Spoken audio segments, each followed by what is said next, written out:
3 గంటల డిస్కషన్, 2 దేశాలు, ఒక్క అగ్రిమెంట్. అసలు 18th అనౌన్స్ చేసి 19th మీటింగ్ కి రావడం ఏంటి? అసలు ఒక ఇంటర్నేషనల్ డీల్ జరగాలంటే ఎన్ని రోజులు పడుతుంది? అది కూడా 1 డేలో అనౌన్స్ చేసి నెక్స్ట్ డేనే డీల్ కన్ఫర్మ్ చేయడం ఏంటో మరి. మన ఇండియన్ పిఎంఓ ఆఫీస్ నుంచి ఈ డీల్ గురించి అడిగితే ఇదేం పెద్ద సడన్ డీల్ ఏం కాదు, చాలా రోజుల నుంచి అనుకుంటున్నామని జస్ట్ నార్మల్ గా రిప్లై ఇచ్చారు. కానీ నాకెందుకు ఇది ట్రేడ్ డీల్ కాదు, ఫ్యూచర్ డిఫెన్స్ స్ట్రాటజీ డీల్ అని నాకు అనిపిస్తుంది. ఒక ఇంటర్నేషనల్ డీల్ జరగాలి అంటే ఫస్ట్ వాళ్ళ కంట్రీ అఫీషియల్స్ వచ్చి అనౌన్స్ చేస్తారు. కానీ ఇక్కడ ఎటువంటి అనౌన్స్మెంట్ లేదు. జస్ట్ విత్ ఇన్ 1 డే మాత్రమే యుఏఈ ప్రెసిడెంట్ డైరెక్ట్ గా ఇండియాకి వచ్చారు. ప్రస్తుతం ఉన్న ఇన్ఫర్మేషన్ ప్రకారం ఈ యుఏఈ డీల్ లో ఉన్న ముఖ్యమైన పాయింట్స్ 3. ఫస్ట్ పాయింట్, 2 కంట్రీస్ కలిపి శాటిలైట్ లాంచ్ చేయాలని. Second point, energy training centres establish చేద్దామని. Third point, long term LNG gas supply ఇండియాకి చేయాలని. ఇంకా చాలా డిస్కస్ చేశారు. కానీ పైకి కనపడుతున్న ఈ నిజం వెనకాల దాక్కుని ఇంకో నిజం ఉంది. ఆ నిజం ఏంటనేది నా ఒపీనియన్ మీకు ఎక్స్ప్లెయిన్ చేస్తాను. ముందు మీకు సౌదీ వర్సెస్ యుఏఈ గురించి చెప్తాను. మీకు ఇంకా సింపుల్ గా చెప్పాలంటే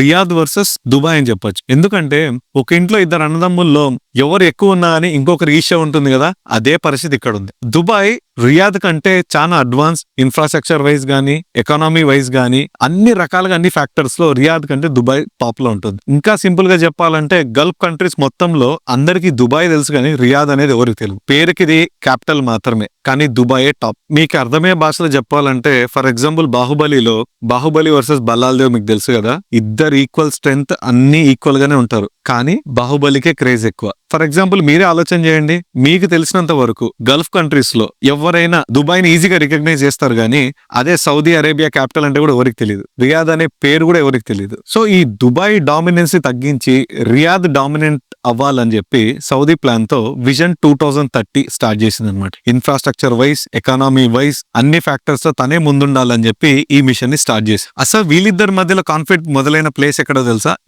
యమన్ కూడా ఒక గల్ఫ్ కంట్రీనే. సో యమన్ ఎందుకు ఫేమస్ అంటే ఆయిల్ గురించి. సో అక్కడున్న ఆయిల్ ఎక్స్ట్రాక్ట్ చేసే విషయంలో వీళ్ళిద్దరు కాన్ఫ్లిక్ట్ మొదలైంది. సో యమన్ కంట్రీలో ఉన్న ఆయిల్ డిపాజిట్స్ ని ఎవరో ట్రేడ్ చేస్తున్నారంటే నంబర్ 1 వచ్చేసి Yemen government along with international companies తో పిఎల్సి లేదా ఏడెన్ బేస్డ్ అని అంటారు. ఆప్షన్ 2 వచ్చేసి ఎస్టిసి, సదరన్ ట్రాన్సిషనల్ కౌన్సిల్. ఇది యుఏఈకి సంబంధించిన ఒక కంపెనీ. హౌతీస్ తర్వాత కొన్ని ట్రైబల్ గ్రూప్స్ వాళ్ళు ఓన్ గా కొన్ని ఏరియాస్ ని రన్ చేస్తున్నారు. వీళ్ళందరూ కాకుండా సౌదీ కూడా యమన్ గవర్నమెంట్ తో అప్పుడప్పుడు సపోర్ట్ చేస్తూ కొన్ని ప్రాంతంలో ఆయిల్ ఎక్స్ట్రాక్ట్ చేస్తుంది. ఇంకా సింపుల్ గా చెప్పాలంటే యమన్ కంట్రీలో యమన్ కంటే మిగతా కంట్రీసే ఎక్కువ ఎక్స్ట్రాక్ట్ చేసి బిజినెస్ చేస్తుంది అనమాట.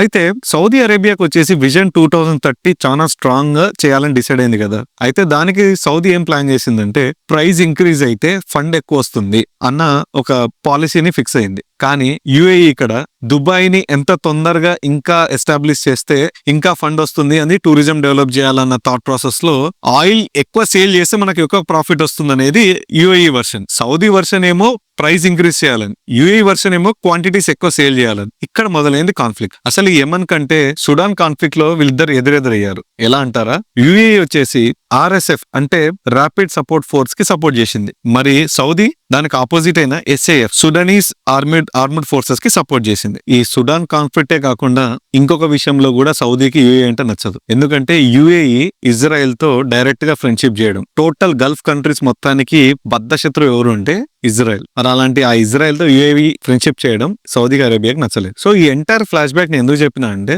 మొన్న December 30, 2025 January 2, 2026 సౌదీ యుఏఈ మీద 3 times స్ట్రైక్ చేసింది. సో స్ట్రైక్ చేయడానికి గల కారణానికి బలమైన కారణాలు ఈ ముందు చెప్పిన ఫ్లాష్ బ్యాక్. ఇప్పుడు స్ట్రైక్ చేసిన దానికి కారణం నేను మీకు ఎక్స్ప్లెయిన్ చేస్తాను. యమన్ లో ఎస్టీసీ ఫోర్సెస్ ఎవరో మీకు చెప్పాను కదా ఇందాక, యుఏఈకి సంబంధించిందని. అయితే ఆ ఎస్టీసీకి హ్యూమన్ ఫోర్స్ ప్లస్ కొంచెం వెపన్స్ కూడా అందించింది.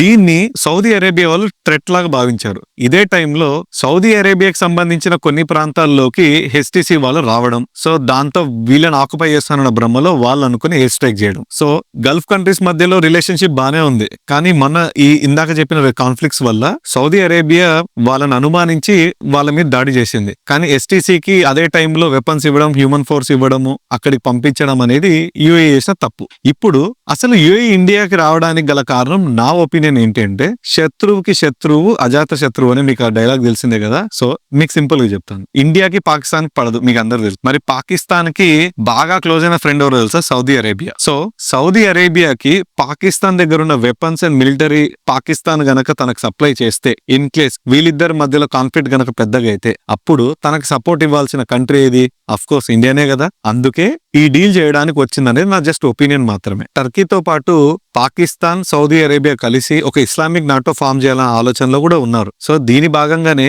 యుఏఈ మీద జరిగిన ఎయిర్ స్ట్రైక్ లో పాకిస్తాన్ ఇండైరెక్ట్ గా సౌదీ అరేబియాకి సపోర్ట్ చేసింది. సో సపోర్ట్ తో పాటు న్యూక్లియర్ షీల్డ్ కూడా మీకు ఇస్తామని కూడా ఇండైరెక్ట్ గా అనౌన్స్ కూడా చేశారు. ప్రతి కథలో ట్రంప్ తాత ఉంటాడా లేకపోతే ట్రంప్ తాత ఉన్న కథని చూస్ చేసుకుని నాకు తెలియదు, కానీ ఇప్పుడు ఈ కథలో కూడా ట్రంప్ తాత ఉన్నాడు. ఎలా అంటే ఇరాన్ మీదకి ట్రంప్ తాత ఇండైరెక్ట్ వార్ ఎప్పుడైతే అనౌన్స్ చేశాడో, టర్కీ ఏదైతే ఇస్లామిక్ నాటో ఫామ్ చేసే కుతూహలంలో ఉందో, ఈ పరిణామంలో టర్కీ అనౌన్స్ చేసిన అనౌన్స్మెంట్ లో అంటే ఇన్ కేస్ మీరు గనక ఇరాన్ మీదకి వస్తే మేమందరం కలిసి మమ్మల్ని మీరు ఎదుర్కోవాల్సి వస్తుందని ఒక అనౌన్స్మెంట్ ఇచ్చింది. కానీ అనౌన్స్మెంట్ లో అన్ని గల్ఫ్ కంట్రీస్ పేర్లు అనౌన్స్ చేసినప్పటికీ యుఏఈ పేరు మాత్రం అనౌన్స్ చేయలేదు. సో ఇక్కడ ఇన్ కేస్ యుఏఈ గనక రేపొద్దున టోటల్ గల్ఫ్ కంట్రీస్ తనని డామినేట్ చేసే పరిస్థితి వస్తే తనని డిఫెండ్ చేయడానికి తనకు ఒక స్ట్రాంగ్ కంట్రీ కావాలి. సో ఆ స్ట్రాంగ్ కంట్రీ ఎవరంటే ఇండియా. అందుకే ట్రేడ్ డీల్ పేరు చెప్పి ఇండైరెక్ట్ గా డిఫెన్స్ స్ట్రాటజీ డీల్ డిస్కస్ చేయడానికి వచ్చింది అనేది నా ఒపీనియన్. సపోర్ట్ అంటే ఏమనుకుంటున్నారు? మన దగ్గరున్న బ్రహ్మోస్, మన దగ్గరున్న ఆకాష్, సో ఈ మిజైల్స్ గురించి డిస్కస్ చేయడానికి వచ్చి సో తన సేఫ్ గేమ్ ప్లే చేస్తుంది అనేది నా అభిప్రాయం. సో ఇండియా ఈ జియో పాలిటిక్స్ లో ఈ రోజు ఇంత పెద్ద డీల్స్ లో ఇండియా ఇన్వాల్వ్ అవ్వడం మనకు చాలా ప్లస్. సో ఇలాంటి జియో అప్డేట్స్ మీకు ఇంకా ఎక్స్ప్లెయిన్ చేయాలనుకుంటే కింద మీరు కామెంట్ చేయండి. ఆ టాపిక్ మీద మేము డీప్ గా రీసెర్చ్ చేసి మీకు ఎక్స్ప్లెయిన్ చేస్తాం. ఎలా అయితే ఇండియా జియో పాలిటిక్స్ లో తన గ్రోత్, తన ఐడెంటిటీ చూపిస్తుందో, అలాగే మా పేజ్ కూడా గ్రో అవ్వాలంటే మీ సపోర్ట్ మాకు చాలా important. So please subscribe, share and hour content.